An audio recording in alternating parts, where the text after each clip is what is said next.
Alexandre Bacrot, bonjour. Bonjour Jocelyne. Alexandre Bacrot, sexologue à Tournai, sexologue également tous les mercredis sur Viva Plus.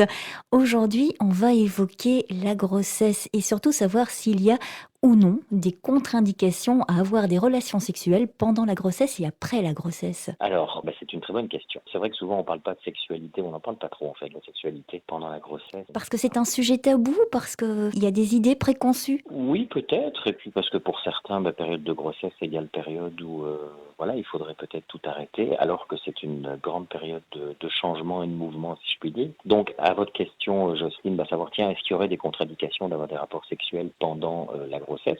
En fait, il y en a très peu. Je vous en cite quelques-unes. Ce sont évidemment si il y a des infections vaginales, s'il y a des menaces d'accouchement évidemment prématurées, s'il y a une rupture ou une fissure prématurée évidemment de la poche. Et puis une grande contre-indication, c'est si on a aussi un placenta qui serait recouvrant en fait sur le col utérin. Mais ça, on le sait via le gynécologue. Tout à fait. Maintenant, il y a pas en fait vraiment de contre-indication. On peut continuer à avoir une activité sexuelle et une sexualité pendant la grossesse. Et je rappelle aussi que s'il y a des contre-indications par rapport à la pénétration, la sexualité c'est pas que la pénétration. Donc utilisez votre imagination et vous pouvez donner, recevoir et prendre du plaisir de d'autres manières. Mais pour les hommes, les messieurs, le fait que leur femme soit enceinte, c'est pas parfois un frein à certaines ardeurs? Alors, ça peut être un frein parce qu'il faut savoir que l'équilibre en fait de la femme sur un plan physique, psychologique va changer. Il y a des messieurs qui vont peut-être, alors si je parle d'abord des messieurs qui vont avoir un problème avec justement le fait que le corps de madame change, il ne correspond peut-être plus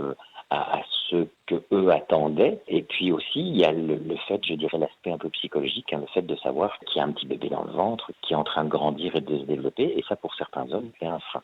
J'ai déjà entendu en consultation des hommes qui disent non, moi je ne veux plus avoir de rapport avec mon épouse parce que j'ai peur, par exemple, de faire mal au bébé ou voilà, de provoquer, de susciter un problème. Et puis il y a des couples aussi, où, il faut le noter quand même, il y a des couples où il y a une procréation médicalement assistée. Il y a des couples, par contre, qui vont peut-être ralentir, voire arrêter la sexualité pendant la grossesse, justement de peur de perdre cet enfant qui est tant attendu. Et donc certains hommes, oui, peuvent voilà, dire écoutez, moi j'ai plus trop envie de faire l'amour à ma femme parce que voilà, son corps a changé, parce qu'il y a un bébé qui est là. Et donc ça les déstabilise un peu. On parle de la sexualité pendant la grossesse et après l'accouchement. Vous restez avec nous pour savoir si on peut reprendre une activité sexuelle après l'accouchement? Eh bien, tout à fait. Alexandre Bacrot est toujours des nôtres, par téléphone bien sûr, parce que confiné, pour évoquer la sexualité et la grossesse. On a parlé des relations sexuelles pendant la grossesse, des relations qui parfois peuvent être perturbées,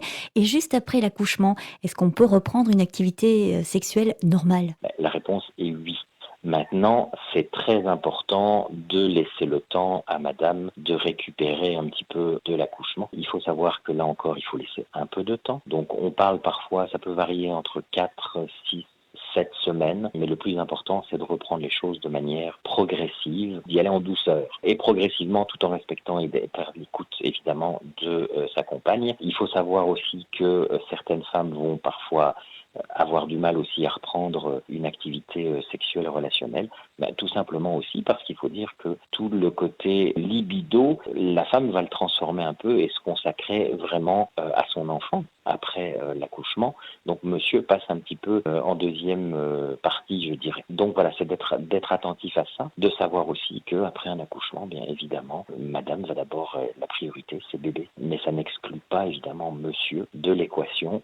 Et c'est très important aussi que monsieur puisse voir sa femme dans la globalité. Là encore, certains hommes vont avoir des difficultés à reprendre les relations sexuelles parce que le corps de leur épouse a changé. Et même parfois pour les femmes. L'image corporelle, c'est quelque chose qui est très très important pour les femmes. Et donc il y a des femmes qui ne se sentent plus bien dans le corps qu'elles ont après l'accouchement. Et donc voilà, ça peut être un frein au rapport sexuel. Mais qu'elle consacre encore du temps autant au bébé qu'au mari. Oui, et alors ce sera très important, ce qui est très important en fait, le secret, c'est de faire en sorte que le couple parental redevienne le couple amant qu'ils étaient auparavant. Et en fait, on peut dire que la sexualité pendant la grossesse, après la grossesse, en fait, c'est un peu le continuum de ce que la sexualité était avant la grossesse dans le couple. Mais très important de se retrouver en couple amant. Donc ça veut dire que dès qu'on a l'occasion, on va pouvoir laisser bébé chez papy, mamie, hein, se retrouver des petits moments à deux, des moments où on peut relancer la flamme et on peut se consacrer l'un à l'autre. Très joliment dit.